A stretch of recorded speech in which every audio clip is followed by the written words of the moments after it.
welcome to my channel, your go-to destination for all things educational. Thank you for tuning in. I am Lana, the educator. If you're a first-time listener on this channel, welcome. Join me as I explore the latest educational trends, tackle pressing issues facing the education sector, and share stories of triumph and innovation from classrooms across the globe. If you're interested in all things educational, then like and subscribe. If you're a student striving for success, a dedicated teacher shaping young minds, a paraprofessional making a difference, or an administrator leading the way, this channel is your place for inspiration, insights, and invaluable resources. Today on Teachers Have Issues, Yes, I welcome my guest, Haimwattie Adams, Barbadian Educator. Welcome, Haimwattie. Thank you, Lana. Good Right. afternoon. Good afternoon. So let me tell the guests a little about you. Haimwattie Adams is the last of 7 children. She comes from a family of educators. Her sisters, uncles, cousins are educators. She has been a teacher at the elementary level for the past 30 years. She relocated to Barbados due to marriage. Unfortunately, she lost her husband due to cancer last year. She is the proud mother, though, of 2 beautiful and promising daughters. Her field of specialization is early childhood education. She is trained as a grade 1 class teacher with a Bachelor's of Education in Early Childhood, as well as a Master of Arts in Education, Innovation in Learning and Teaching from the University of Wales. And she has an MSc in Educational Leadership, Management, and Emerging Technology from Miami University. She has certification in effective communication and leadership, school management, and IT for small business. She is also a Caribbean Vocational Qualifications Level 4 assessor.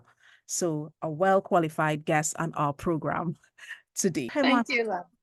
Tell us, can you tell us first, before we start, what is the school structure like in Barbados?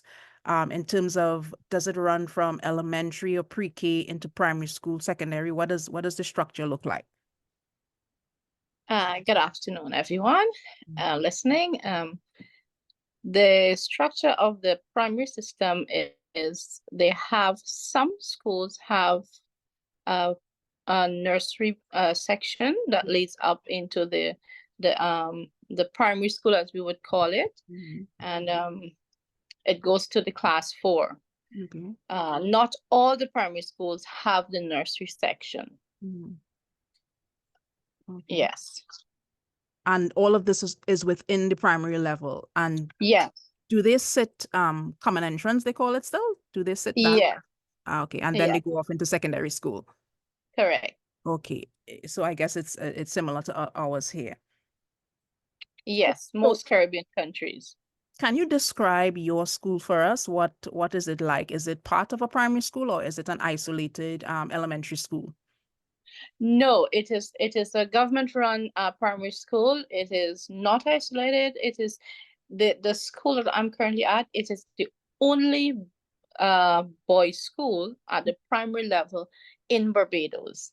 Wow. It is in the Christchurch parish.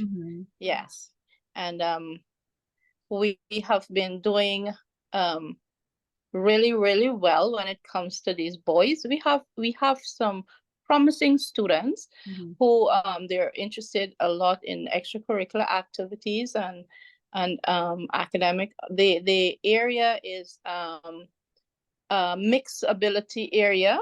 So we have children with mixed ability, boys with mixed ability. So that is our school. It is not a very big school, but it's very comfortable. Very, very comfortable. And the boys are well mannered, compared to boys a couple years ago used to be boys active and so on. These boys are so calm and peaceful. They would do boys things when it's time. But we have a very promising group that is there. And I think it comes from the leadership as well, who is preparing them in that step. We have a new principal there from 2020, and I think he's doing a fantastic job. Excellent. It's always good to have good administrators, it makes it job so much easier. You were saying mixed ability. What does that mean for the listeners? When you say mixed ability, what does that mean? Some children are perform at a very high level, and some are not. Some in the high, medium, and low level. Okay. Yes. Some children do very well, some do really bad, some do in between, Was education your first choice? Was teaching your first choice? That's a very, very good question, because the answer is no. Okay. The answer is no. When I finished school as a young a teenager, I never wanted to go into teaching. But my dream job was to be an air hostess. That's what you used to call them. Yeah, and I think that was because I used to admire how these ladies will dress and carry themselves in the plane. And it resonated with me that I would like to be that person. And and also I would get to travel the world, see people, make new friends, and so on. But then I heard my mom said, well, you finished school now, apply for a job. So she said, okay, apply for a teaching job. And I was like, I am not sure if that's what I want. But longer you're going to tell your parent, oh, I don't want to do that and I don't want to do that. Yeah. And I went along and I sent in my application and I was successful. And here I am 30 years later. Yes. In the field. And the thing about it, when I started teaching, the principal at the school, she went like, well, teachers, I would not have my young teachers sitting here just doing nothing. You have to enter the teachers training college. And I said to myself, well, look at my story now. I have to go to teachers training college, my life done. Yeah. And she sat down, couple of us, and she spoke to us, and she showed us the benefit of why we should go into teachers training college, why we need to get ourselves equipped and educate about the system and so on as young people. She kind of groomed us to the system.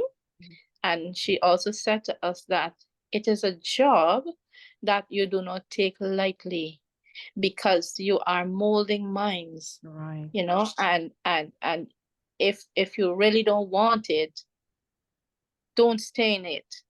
But for some reason, after I went into college, apply again, went in first try, and there I was in the college, and I after teachers training college, I became a permanent teacher in the system. Yes. So after then I said, you know what? This is it for me.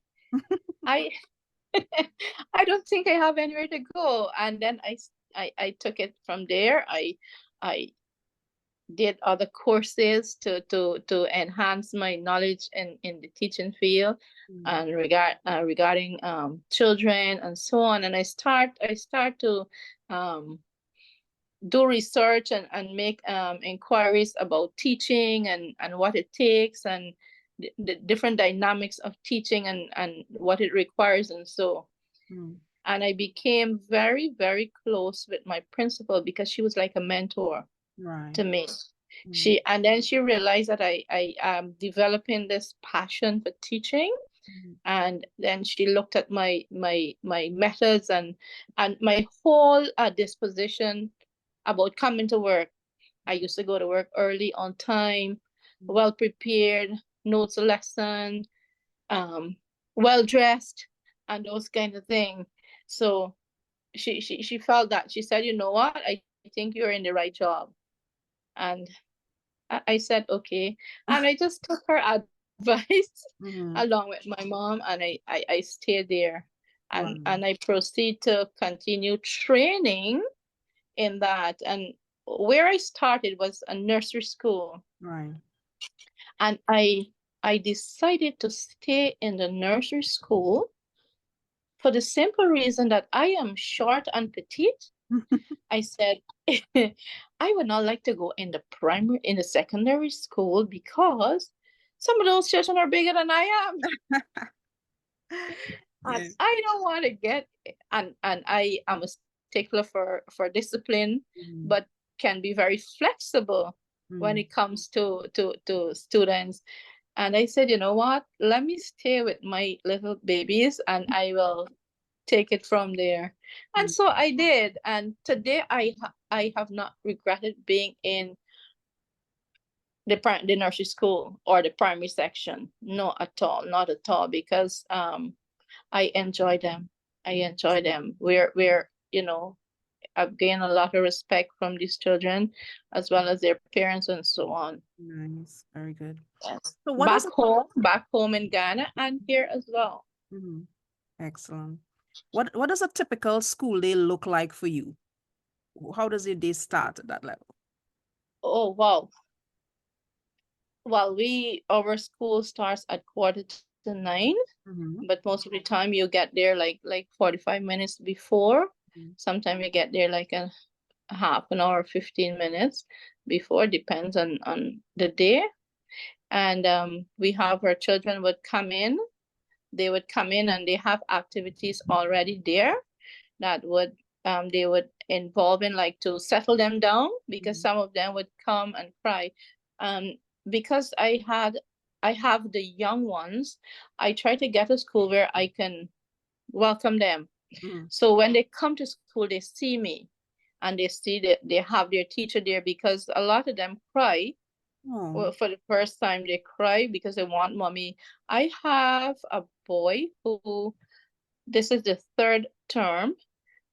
For term 1 and 2, he has been calling me mommy all the time. Only this term he started to call me teacher. Yeah. And I said, you know what? I know that these children are still attached to their parents. Yeah. And this detachment from home and the transition to school is a hard thing for these children. So I try to get there every day to receive my children. And then we have, after the bell rings, we go to prayers. The whole school does prayers in the morning.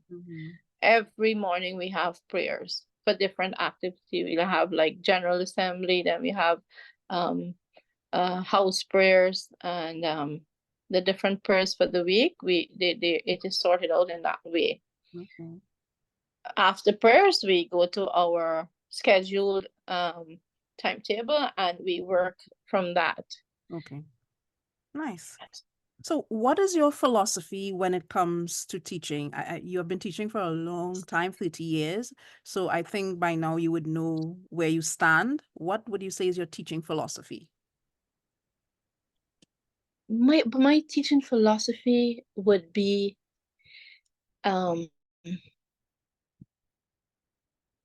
I'm trying to make sure I have the correct thing. Is if you love teaching, go for it. If you do not love it, do not go for it. It is a job that requires 95% of you as an individual. And it is like a calling, because you have to be so many different other profession to these children when it comes in an entire day. Especially the young ones. You have to be mommy, you have to be teacher, you have to be social worker, you have to be psychologist, you got to be psychiatrist, every single thing. And if you don't set your mind to approach this teaching job in this way and have a love for teaching, you can't make it. You cannot make it. If anyone is in the job for money, basic salary, it will benefit you, yes, but then in for self-satisfaction, you will not get it. Because in my philosophy, I think you have to love what you do. When you love what you do, half of the job is done. Right. And if you don't love what you do, you have an added half to contribute, and that would put pressure on you. So until we are molding minds, we are shaping a nation. We have to contribute in a way that when we look tomorrow, we see that that is our handiwork. We have contributed to that section of, let's say, tourism, agriculture, medicine. We have put out these children. We have groomed them to reach that other stage in their life where they can face the world. And it is a task that we have to take very seriously and carefully. We have to. It's like you holding an egg. You know, you don't want it to drop, because if it drops, that child can break for life. And we don't want it. That is why sometimes we see society falling apart, and sometimes we tend to look and say, oh, the child so hard days, or so. No, but the school plays a very critical role in shaping society, you know, and that is who we are.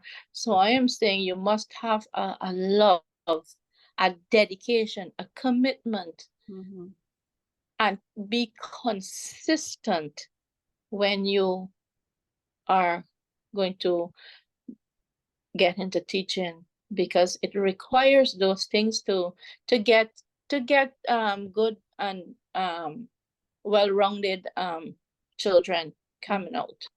Very good. Thank you. I like the imagery and the analogy of it being an egg. I think that's a beautiful image for. Thank you. Yeah. But at that level, I'm always curious, right? Because that's not a level many people would choose, they would shy away from. How do you manage the behavior in the classroom? What's the classroom behavior management like for you at that level? Oh, well, what I do, I try to think that those children in the classroom belong to me. They're my own children. So I tend to treat them in a way that they feel loved, appreciative, and safe, that they can be around me, and we can work. Yes, children come with varying behaviors, different homes, different value systems, all come into school. But I believe that this teacher should show the most important thing is love for those children. I think that is the most critical element that children need to grow. Food, water, and shelter, those are basic needs, but the most critical element to me is love. Because how they get love, they will respond to the world just like that. And if they don't feel safe, they will not be able to trust people. They will not want to perform. They will not want to work. They will not want to come to school. You know? Yeah. And yeah. So tell me about your teaching style. What is it like, and do you think it sets you apart from others at that level? What's your teaching style like? My teaching style is a very natural part of me. I like you say, I go into the classroom, and the first thing I tell myself that these children are my children. Let me treat them with utter love, respect, and care. And then I would most time, first thing I would do, I would give them like good for want of a for lack of a word, motivational little pitch, and tell them, well, you can do this. Let us do it this way. What you think? We're gonna do it now, or do you want us to do it another time? What do you think? I have conversation with them. I ask them questions. I try to get their opinion. Although they are that young, I have some children who are very, very intelligent and can coordinate a conversation. And I have a boy. He seemed to have some kind of problem, and we're seeking intervention.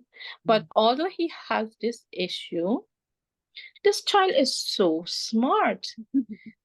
One day I told him to go do not do something. He said, "Teacher, I don't understand what you're saying."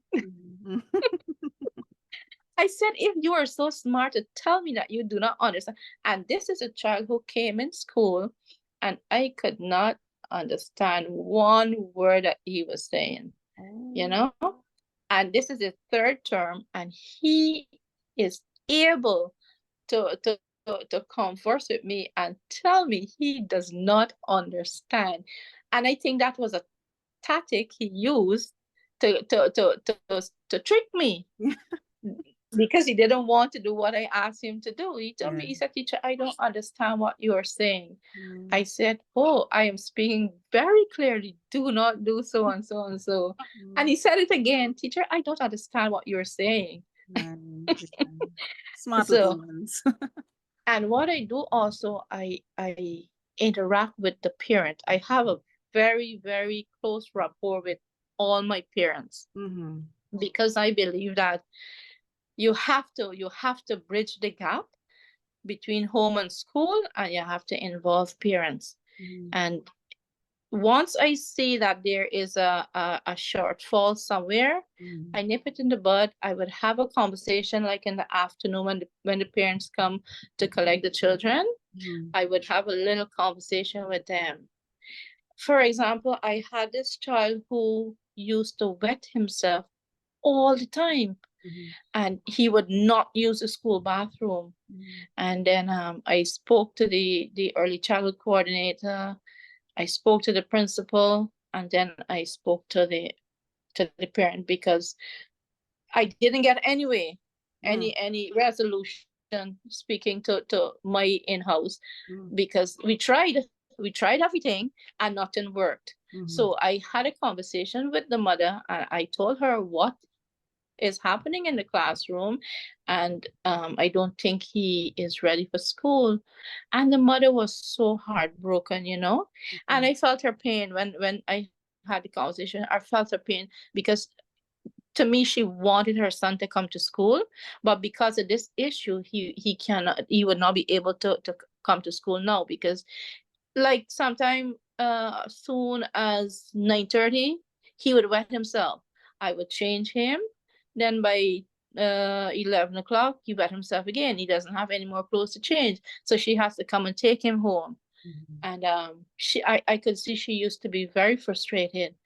And we had a conversation, and the decision was to have him stay home and do some more potty training.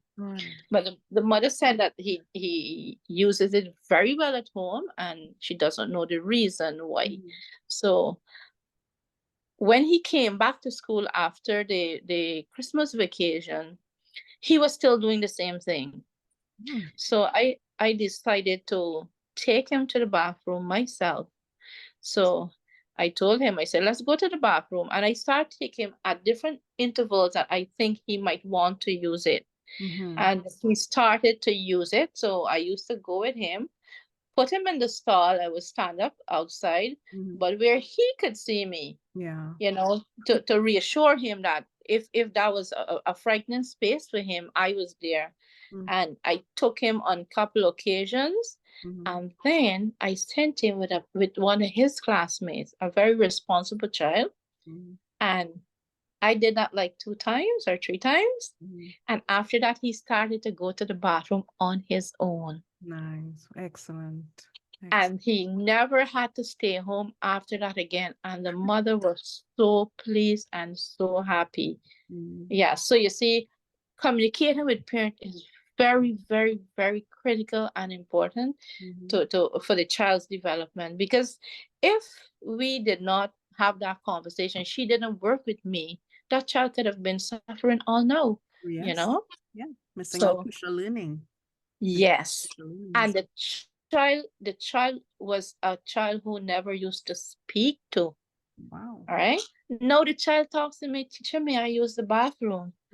And every day I would commend him. I would give him a pat on the back. I would give him a hug and tell him, good job, continue to do it.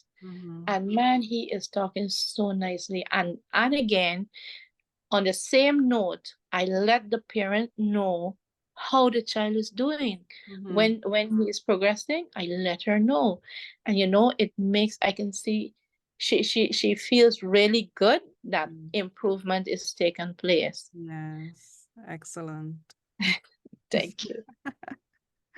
So I wanted to know what you think is the best part of teaching for you. It can be teaching in general or teaching at this level. What's the best part for you? Well, I would say teaching in general, because I'm at the primary school, although I am in the nursery section, I find that I have the older boys who would come to my class and say, Mrs. Adams, I want to come back down here. I want to be in your class. And these children would find the time to come in my classroom and they want to engage in the activities that I'm giving these little ones. And they say, Mom, we didn't have this to play when we were in nursery. We didn't have that. I said, well, Mom wasn't here, so I can't answer for your teacher. Yes. And the boys will come and they will talk to me. And sometimes they bring personal stories to me. And I would pitch in and give them some motivational talk and show them how they can enhance their own self and be a better boy than they was yesterday or today. And they really appreciate it. So I think if I go into the across the primary school, or it will be the same. And in our training as well, I must tell you, we had a rigorous training in Teachers Training College in Guyana. Rigorous training. It's very straight and it was kind of difficult. But let me tell you, the information, it made me a good teacher. And that teaching helped me to function across the board. Like from nursery straight up to class 4. Yeah, and even if I am put in the secondary school, I know that I can function because of how we have been trained.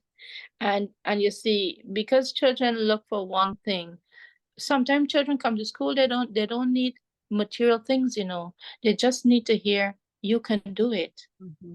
You can do it. Good job. Keep on doing it. You will achieve it. Yeah. That is all some of our children need. And that alone makes a child's day. So communicating and having a relationship with children are 2 key important points that I would think that relationship, because you want the child to trust you as a teacher. Yes. I'm curious to know, because we talked in your intro about migrating from, I said where you migrated to Barbados, but I didn't say where from. But I'm curious to know, one, where from, and what was that transition like for you, especially in terms of the did they accept the qualifications from one country to the other? So it's a kind of three-part question where you can answer. Where from did you migrate, and what was that experience like for you coming into this new education system? Okay, I came from Guyana, but you know Guyana is a very big country. I am from the county of Essequibo, the part where Venezuela wants to take over now. And yes, and then I moved up to Georgetown. So I was in Georgetown. That is where I came from. When I came to Barbados, to be honest with you, I have a friend in the Ministry of Education in Guyana, and he asked me one day, he said, after I was trained and graduate teacher and whatever, he said to me, would you ever leave Guyana to go abroad and leave our children here? I said, who, me? Not me. I would never leave Guyana. That was before I got married. Right. So after I got married, and then my husband said, it's time for us to move and go back to Barbados. I was like, oh my gosh. And coincidentally, I had to meet the same friend. And all he said to me, oh, me, I will never leave Guyana. And then I said, you know what? I take back my statement, because we never say never, but by the grace of God. Right. When I came here, I had to take my qualifications to the Barbados Accreditation Council. And then they did their assessment and so on. And yes, it was accepted. Okay, good. Yes, it was a little bit of waiting, but it was fine. Okay. Yes. Okay. And did you find the transition to working in the Barbadian school system comparative to the Guyanese, if you want to make that comparison? What was it? Was it a similar, making that transition from one culture and country to the other?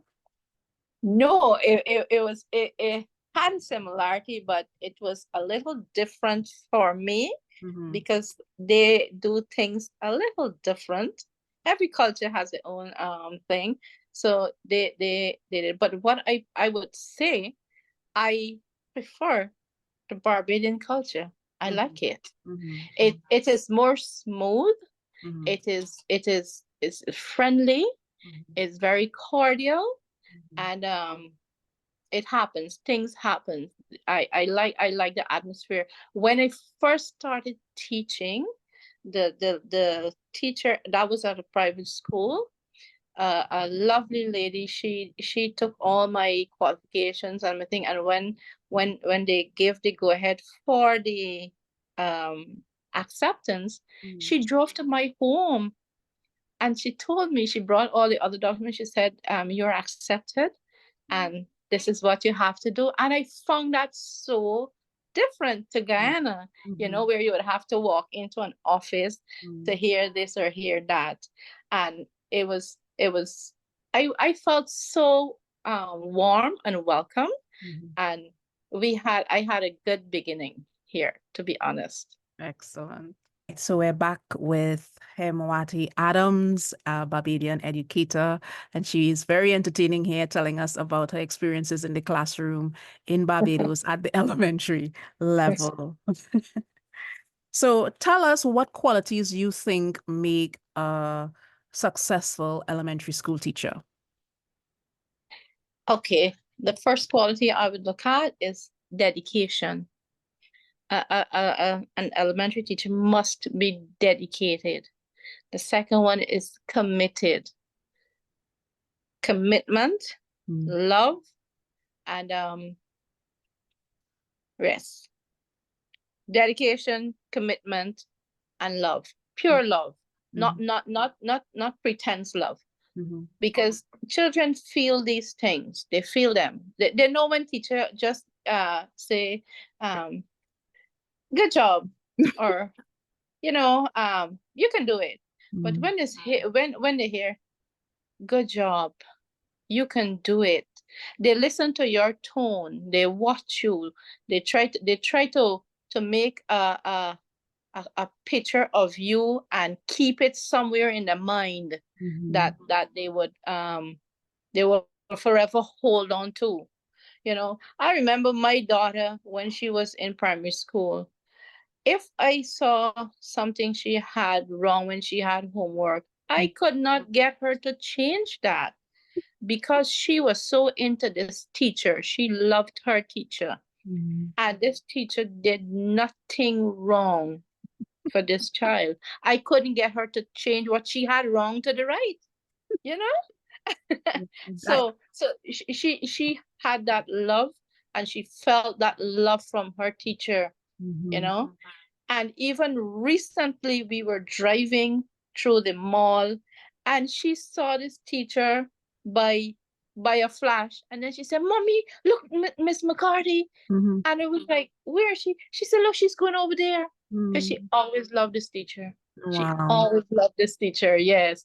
And I don't know what. And she used to come home and tell me, "Well, oh, Miss McCarthy wore this today, and Wow. she had long fingernails, and she had on lipstick, mommy, and she looks very nice. She had her hair combed like this, and she, and I knew she was into her teacher. So children feel that natural love, not a pretense love, you know, And what's and coming out too as well as the trust, because yes, you're the right, parent and you trust the teacher so much to challenge yes, if you decide to yes, contradict the teacher. And I like to that what's coming out is the fact that the children not only listen to what you teach, but they're even watching what you wear. So yes, we take for granted how much we are a role model when we come in front of them, not just by what we do and say, but by how we look as well. It's something that resonates with them, and that's at that young age. So that's interesting. Yeah. Yes, it is true, because many days I would find the boys will say to me, "Mrs. Adams, you look lovely today." And I would say, "Thank you." And sometimes I pause for a moment in my mind and say, "This is really a male female thing, or is a teacher child thing, or Yeah. a mother or boy thing?" You Yeah. know? I Yeah. try to put it in a perspective, but Yeah. I take it as something good, and because I think children look for those things, and try to make trust, like you say, trust that teacher. And it's an Right. honest and unprompted compliment. And at that age, when it's Yes. honest and innocent, you know it's true because Yes. they haven't Yes. developed any tricks. They don't have any manipulation behind it. Uh, Exactly. the personalities that are coming out are 3 to 4 year old children. So Yeah. don't take them for granted. Not at all. Not at all. And you spend such a lot of time with them. Can you tell me of a lesson or an activity that you felt was successful or that really engaged your students? Oh, sure. Yes. Like for example, yesterday we did a science activity where a sensory activity where we made Play-Doh using flour. I give them the opportunity to mix the flour with the water and the flour, and the whole 9 yards, and they meddled with it very good. And today so this week our letter for the week is letter D. So every week we do a different letter, depend on how they move with it. And I had them take the Play-Doh and make the letter D. I have it up on a board visible to them. And I have pictures relating to letter D, like I have the door, a dog, a duck, a dolphin, a dinosaur. So I told them, let us make letter D. We went through the penmanship, showed them how to form letter D. Since Monday, we were doing all of this. So today they had to make letter D using the Play-Doh. So we inculcate fine muscle building there. So it would help them to build their fine muscle to enhance penmanship in their ongoing. So they needed the Play-Doh, with their finger, and they cut them in pieces and formulate piece by piece letter and complete the letter D. We also had capital D and lowercase d. And in that lesson, we were able to bring in spatial awareness, where the child understood that for the lowercase d, we have to go on the left side and not on the right side, because on the right side we will get a different letter altogether. And they show me their right hand. I asked them, put up your left hand, because we're going on the left hand side to make like half of a C, and then put our stick to get our complete lowercase d. And they were successful. And as usual, we reinforce, we recap the beginning letter of the words that we had on the board. And they were very, very excited to give me the answer. But the paramount part in the lesson was formulating the letter D, which is to show how the formation, which will encapsulate writing skills. So how we start and where we end, and how we go. So, and when they finished making their letters with the Play-Doh, they would take their finger and touch the Play-Doh and run it down and around, so they get the sense of touch and feel. And because we made the Play-Doh yesterday, I stored it in the fridge, so it was cold. So we have different language coming out from there as well. Excellent. Yeah. So many things are pulled from such a seemingly simple lesson, and I am glad that I invited you on here, because I say we always think of, university and secondary school and maybe primary school, but we never really think of the very important and crucial level, which is this 3 to 4 to 5-year-old level, where they learn so many of the basic things that we take for granted later on, those developmental milestones that are needed there.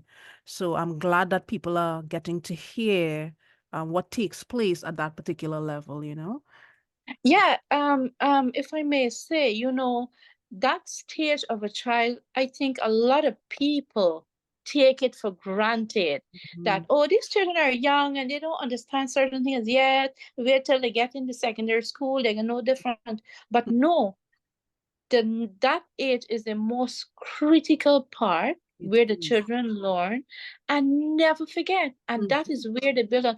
For example, you're building a house, which is a crucial part, where most of the emphasis goes into the foundation. Yes. The steel, the structure, the everything has to go in there. So just like the children, we have to ensure that we put the right elements and compositions in these children.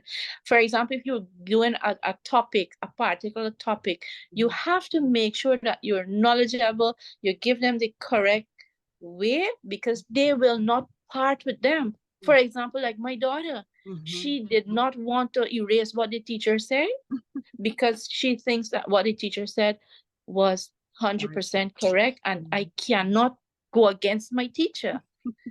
Yeah. So when we're teaching, we have to teach or ensure that we teach the right thing in the right way. So when that child grasps that, they hold on to it, and that will take them in the different stages of their life. So when they reach secondary school, because that foundation was laid, they will be able to storm the weather in that level, because they have the basic. They're just building.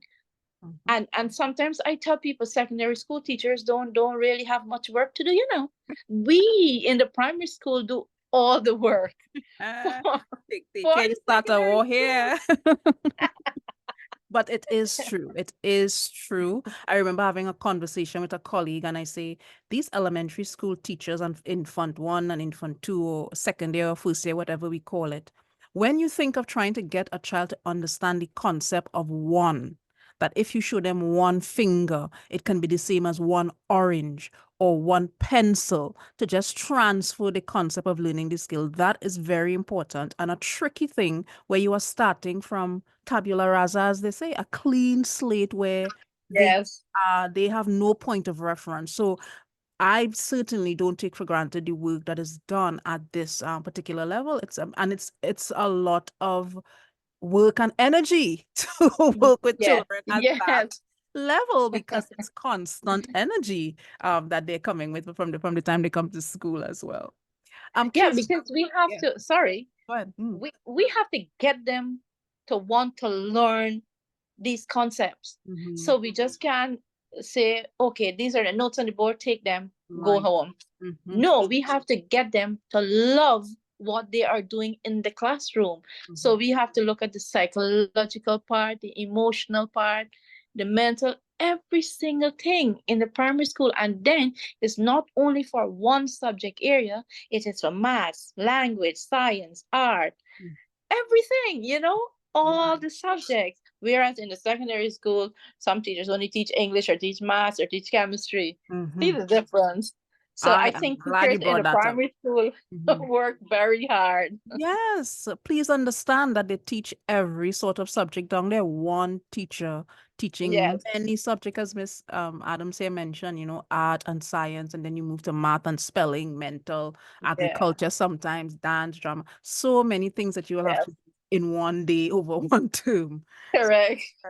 kudos to you guys. I'm curious to Thank know, you. how do you assess students at this level? How do you monitor their progress and their understanding? Because many people remember and be familiar with secondary school. You sit down, even now we're going through exams and the term exams. Even now, the region has recently concluded CXC exam, the examination council. But how do you assess and monitor the progress of students at that age? We have portfolio assessment and mostly observational assessment for those little ones. Yes, so we compile whatever work they would have done from the day they came into school to the day they leave. And observational in the classroom, we make note, we have a checklist, and we check what they know and what they do not know pertaining to our curriculum, our lesson plan. Okay. Yes. Is some of that, because I'm thinking all of that won't be academic at that level. So you also look at what collaboration, group work skills, communication skills. Are there things like that you look? Yes, they do. We do that. Depend on how you structure your lesson plan. Yes. You structure your lesson plan, and then you have to design your assessment tool to the needs of the age group. I'm laughing Yeah. to myself here because I'm saying, oh, when you said portfolio, I'm thinking, oh, that's why the children come at the end of the term and they bring home this little thing with, they make peas or they painted Yes. something or something. All of them are coming home. But then I'm Yeah. thinking, we know that there are some parents. Have you ever encountered that? You know it's not the child who has done the work, it's the parent doing it. Oh yes. How do you And how I do you can treat attest with to that? that. How do you treat with that? Well, during COVID, we had a lot of that. We had a lot of that during COVID, where the children, they were home and they had to do assignments online and then send it back. And most of the time, some of the parents, because they knew their children were struggling, they would do the work. When I realized that was happening, I had a conversation with my parents and I let them know, no matter what the child does, we have to let the child do the work, because the work, when it is submitted, it is only a reflection of the child. We as teachers can recognize when a parent does the homework or if it is the child. So they can't trick us. we would tell them that we know mommy did this for Tom today. Mommy did that yesterday. So I would be very straight up and let him know I want, at the end of the term, I want to give an honest score of that child or reflection of the assessment about that child. And if you're gonna do the homework for them, then I cannot give that true reflection, because it would not be the child. And to be honest with you, some parents, they were not happy, that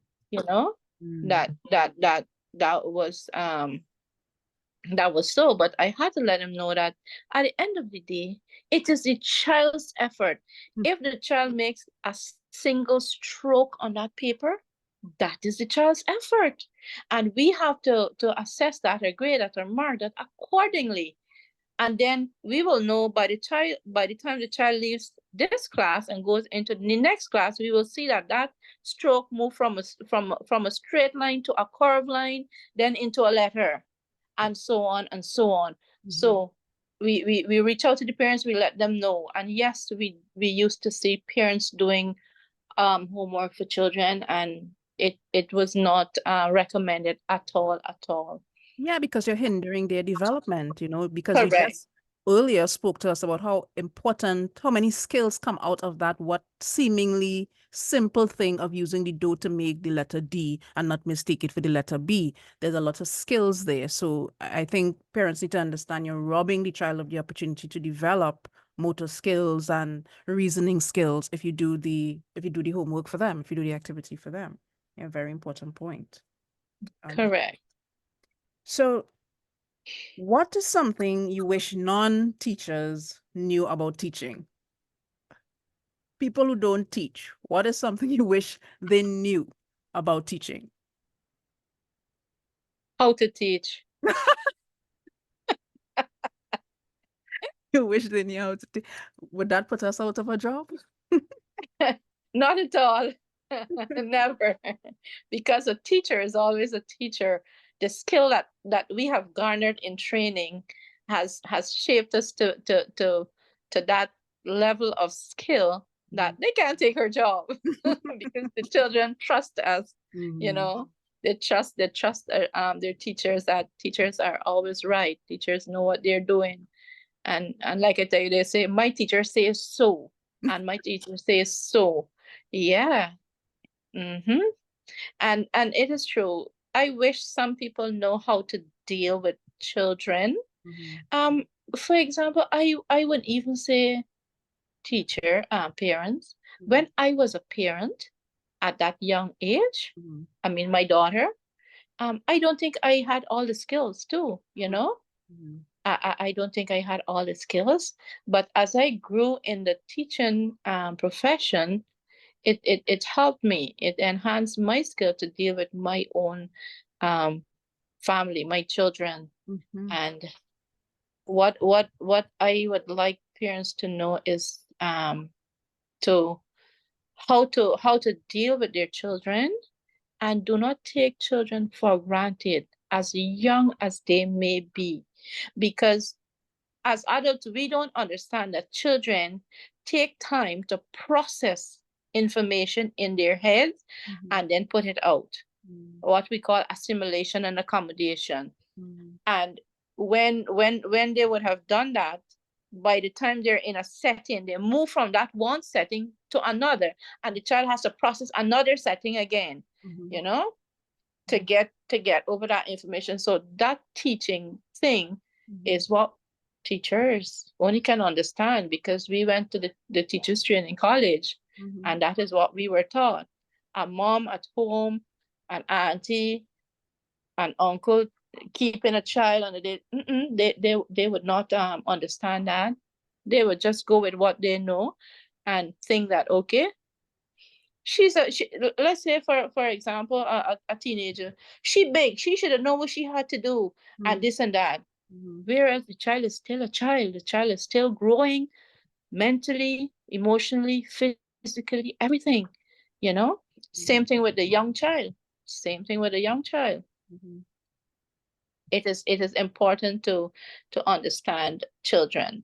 Yeah, Very, very important to understand children. very good. So this podcast, as you see, is called Teachers Have Issues. Yes.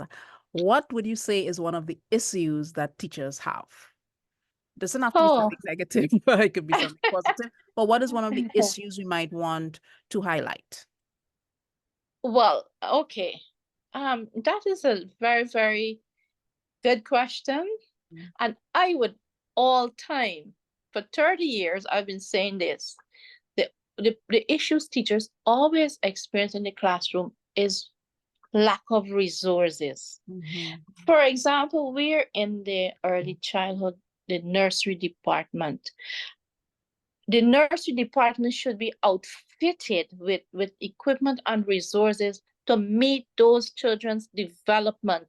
Water play, sand play, language corner, art corner, music corner, dress up corner, and the whole 9 yards.